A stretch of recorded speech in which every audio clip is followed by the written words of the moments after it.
Ассаламу алейкум. Я пока еще нахожусь в Асинском ущелье Джерахского района Ингушской республики. Вот на кадре вверху Цейлам. Вот с высоты.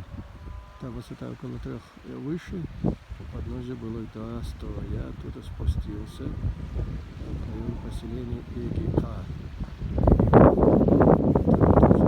Находится от хребта вниз притоку реки Ассе.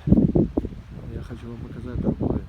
Вот я уже второй раз наблюдаю этот феномен, что вот там выемка, это Ассинское ущелье, то есть река Асса выскоблила вот эту выемку в этом хребте за тысячелетия, наверное. Но вот здесь вот зимой всегда вот такая интересная ситуация, что вот эти хребты, они держат облачный фронт, как будто бы стеной. И зимой и осенью в горах вот такая солнечная, яркая погода, а на равнине вот такая ненастная погода, которую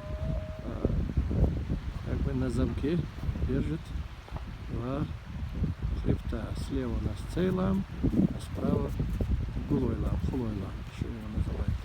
Вот два эти хребта держат дождь, облако в этом ущелье.